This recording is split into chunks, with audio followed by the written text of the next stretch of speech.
pesar de ser de gran importancia para la protección de los derechos humanos, la Convención Americana de Derechos Humanos dedica solamente el artículo 26 a los derechos económicos, sociales y culturales.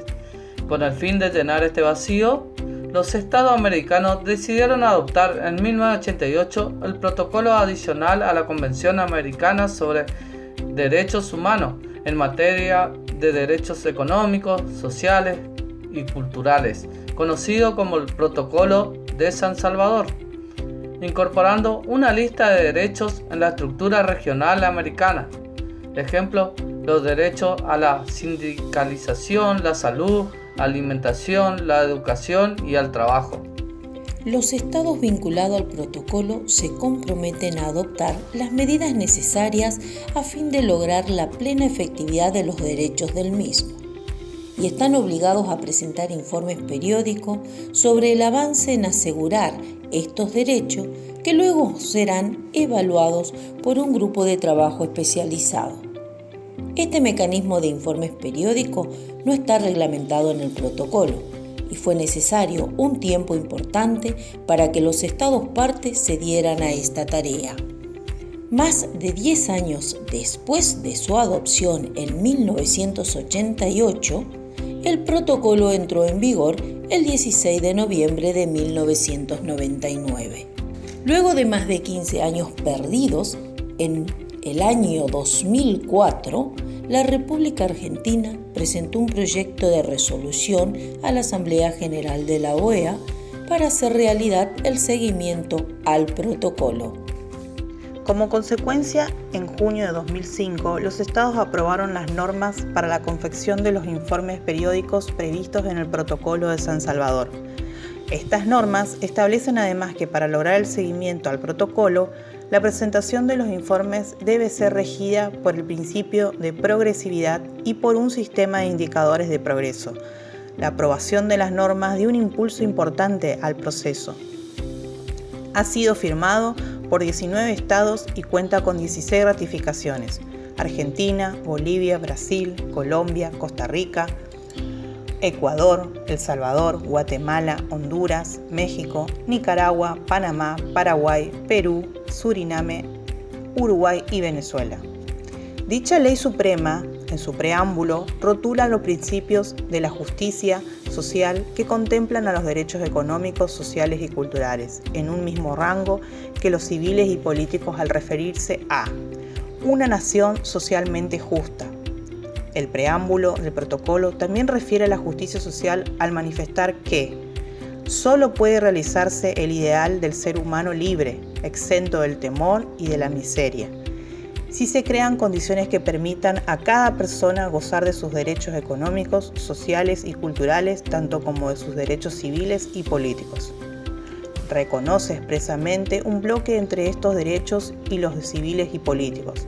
la estrecha relación que existe entre la vigencia de los derechos económicos, sociales y culturales y la de los derechos civiles y políticos, por cuanto las diferentes categorías de derechos constituyen un todo indisoluble que encuentra su base en el reconocimiento de la dignidad de la persona humana,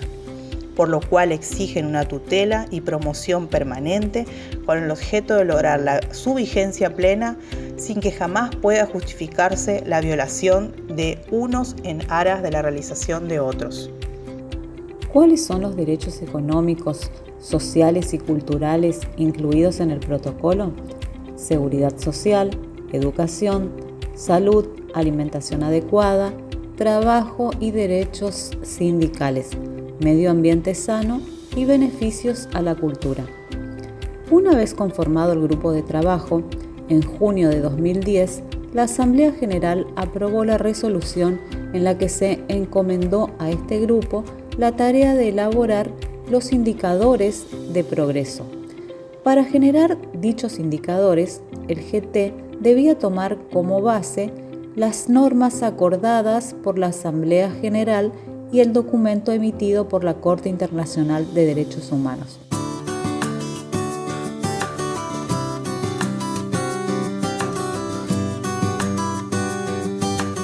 Este Este es el 9º periodo de sesiones del Grupo de Trabajo del Protocolo de San Salvador, que es el mecanismo de monitoreo de derechos económicos, sociales, culturales y ambientales, y que por primera vez se realiza aquí en Uruguay con el apoyo del Ministerio de Relaciones Exteriores, la Secretaría de Derechos Humanos y este Centro de Formación de la Cooperación Española. Nos parece que ha sido una instancia muy provechosa, muy interesante, donde por un lado se activan las organizaciones de la sociedad civil que tienen muchísimo para aportar a partir de su experiencia y de su trayectoria en la lucha por los derechos contemplados en el protocolo, y por otro lado activar también al Estado, que tiene la obligación, porque este es un tratado vinculante, de informar al grupo de trabajo sobre los derechos que contempla este protocolo, y que en conjunto no tienen otro objetivo que mejorar los niveles de igualdad y de bienestar de nuestra sociedad. El monitoreo del Protocolo de San Salvador tiene la particularidad de que se realiza a través de un conjunto amplio de indicadores que fueron establecidos por Asamblea General de OEA y que consta de más de 700 indicadores. A diferencia de la fiscalización de otros tratados internacionales, el grupo de trabajo en su monitoreo lo que pretende también es generar una devolución apropiada a los estados parte, de manera tal que con la presentación de sus informes los estados puedan también identificar dónde se encuentran las situaciones específicas que debieran mejorar en cuanto a sus políticas públicas con enfoque basado en derechos humanos. La sociedad civil, como participante en el conversatorio que abrimos acá, nos planteó la importancia de tomar en cuenta ciertas situaciones específicas de trabajo, de derechos que se requiere desde su punto de vista en el Uruguay. Nos dejó muy claro que hay una situación diferencial de cumplimiento de derechos a nivel de territorio, y esto precisamente es una preocupación que está establecida por parte de la metodología misma del monitoreo del protocolo, en términos de la necesidad explícita de no solamente revisar los resultados y promedios nacionales de cada uno de los países, sino poder adentrarnos en información para ciertos grupos en situación de exclusión, de vulnerabilidad, grupos en situación de discriminación, pero también diferencias territoriales en cuanto a la manera en que los derechos están siendo cumplidos para población urbana, para población rural, población campesina, etcétera. El trabajo de la relatoría en relación con el grupo consiste en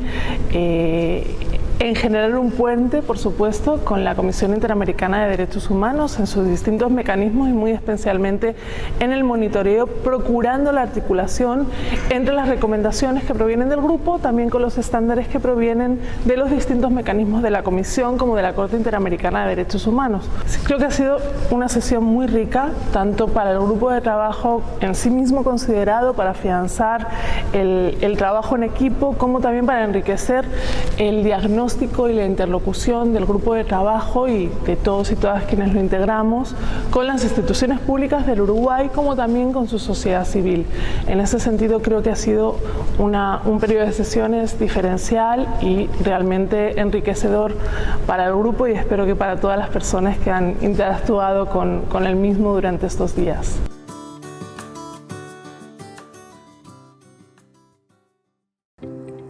El 18 de junio de 2013, la Corte Suprema de Justicia de la Nación resolvió un recurso de hecho en el caso ATE contra Municipalidad de Salta sobre recurso de hecho, fundamentando su decisión en normativa internacional relativa a la protección de los derechos de los trabajadores, entre varias el artículo 8 del Protocolo de San Salvador. La importancia de este caso radica en que las resoluciones de la Corte se respaldan en la aplicación directa de disposiciones contenidas en tratados internacionales.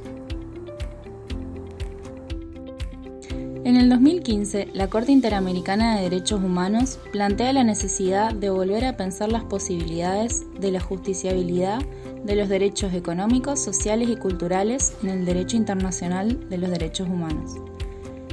En el caso González Lluy versus Ecuador, la Corte Interamericana declara la violación del Protocolo de San Salvador con respecto al artículo que contiene el derecho a la educación. El caso aborda las violaciones a los derechos que afectaron a Thalía Gabriela González Yuy, niña que fue contagiada de VIH en una transfusión de sangre a los 3 años de edad, por la falta de regulación del Estado. Posteriormente, por dicha condición, ella fue separada del colegio donde estudiaba sin que el sistema judicial del Estado ecuatoriano le pudiese ofrecer una solución jurídica adecuada para su situación. En este contexto, la Corte Interamericana decidió por primera vez determinar que hubo una violación al artículo 13 del Protocolo de San Salvador, en el marco de su competencia material establecida por el artículo 19.6 de dicho tratado. Concluimos que la Corte Interamericana de Derechos Humanos en materia de protección de los derechos económicos, sociales y culturales ha tenido un avance importante en la incorporación de tales derechos en la agenda jurisdiccional de estos dos órganos, y pese a las limitaciones y algunos retrocesos puntuales, existen indicios de que en un futuro cercano habrá un desarrollo jurisprudencial relevante y un tratamiento sistemático que permitirán delimitar el alcance y contenido de los derechos económicos, sociales y culturales y de las obligaciones estatales derivadas de ellos.